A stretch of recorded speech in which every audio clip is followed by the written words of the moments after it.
Alright, and hello everybody, I'm the SweetBro27 and welcome to another Dokkan Battle video. Today, this is the footage from my very first ever no item run against the Fusion ZAMASU Red Zone event. Now, this footage, you'll be seeing it in an upcoming video, so that's why we have animations turned on. So that's why I have the footage speed up a little bit so we can get through this video pretty quick.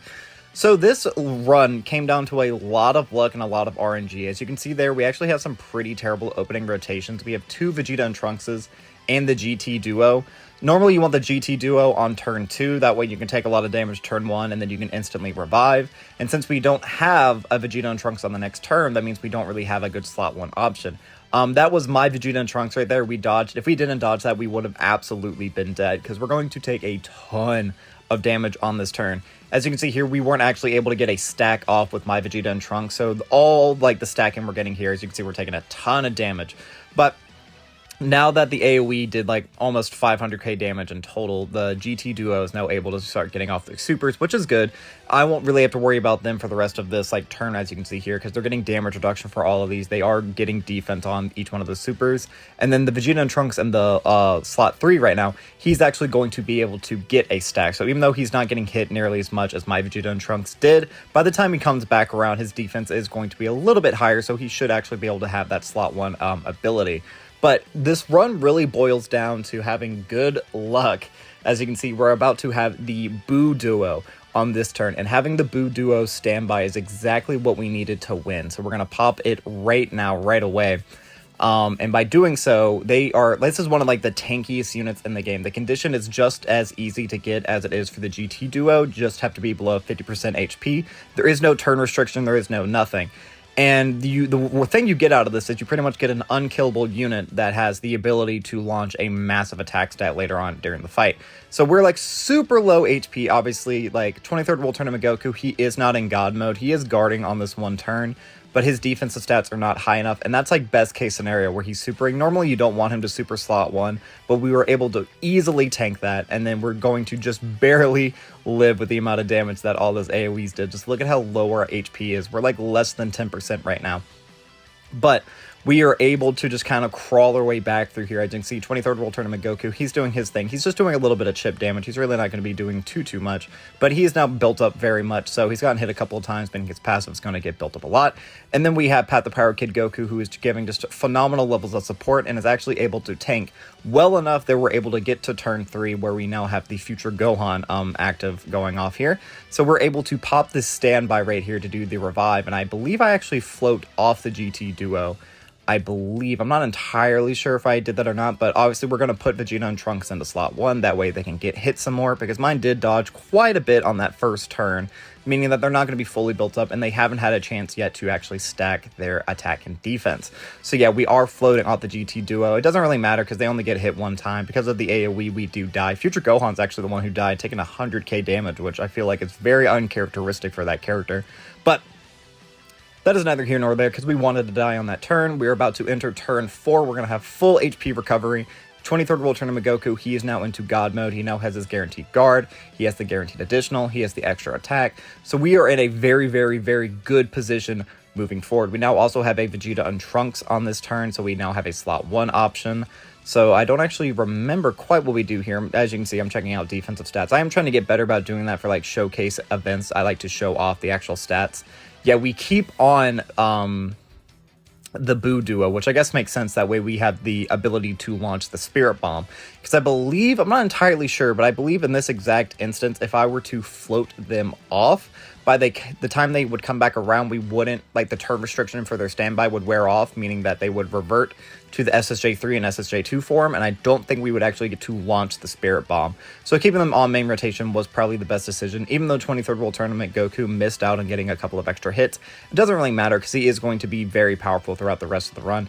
And I don't know if you caught on to that, but the Vegeta and Trunks that was in slot 1 there took 220-something thousand damage, which was a lot of damage. But that is with only one stack, and their passive wasn't fully built up yet.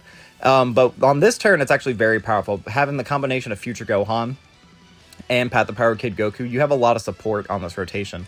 And this is just another stack for Vegeta and Trunks. Like, again, so many things really steamrolled. We were able to get into a very, very good position very, very early on.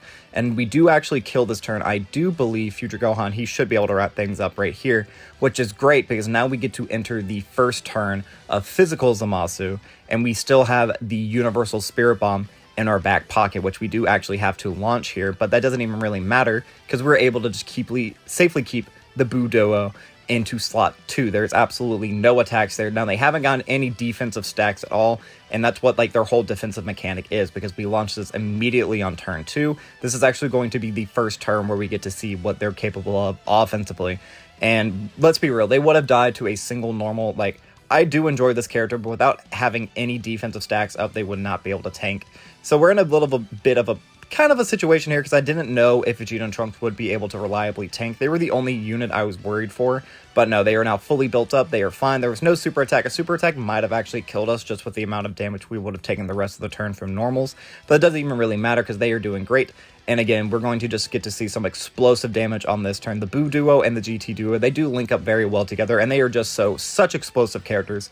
It's so crazy to think about that in 2 years they're going to Easy A, because we just got the Easy A for the 6 years, which are some of like the craziest units in the game. Like, y'all, if you're a global player like I am, just wait until like July, August, or September when the global sync happens, like, permanently. Oh, it's going to be so good. And then even before that with the 9th anniversary is crazy.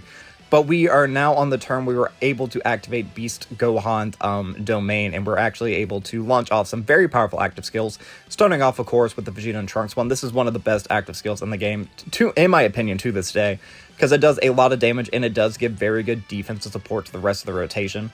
It is only for one turn, and it's probably not going to do like the most impressive damage because we are type disadvantaged, but we did get a crit there, which is nice. And then obviously this is the type advantaged Kamehameha from Future Gohan. Now this does a lot of damage as well, especially with the domain. Extreme class enemies, they take more damage, so it does do a lot more. So this domain, like getting it is kind of late in the fight when we do get it, but once you get it, you are able to just kind of like steamroll through the rest of this fight.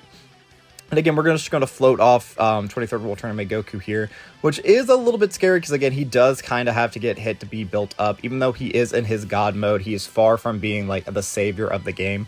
And for some reason, I'm choosing to be at low HP. I don't exactly know what that was about. Up on the next turn, I can't think of any mechanics I would have, but I'm choosing deliberately to be under a certain HP threshold, which doesn't really make sense to me. I don't exactly remember what was going through my mind, but whatever. I feel sure I had my reasons for it. So yeah, Future Gohan, he is over here doing some very impressive damage. It actually looks like we might kill on this turn. I don't remember. I recorded this like well over a month ago. But that is going to actually 23rd World Tournament Goku. Are you going to wrap it up here? Let's see. But yeah, that is my first ever no item run. There was a lot of luck and a lot of like skillful plays, I guess. But like my opening rotations, I was able to turn something very bad into a very good situation. But yeah, there we go.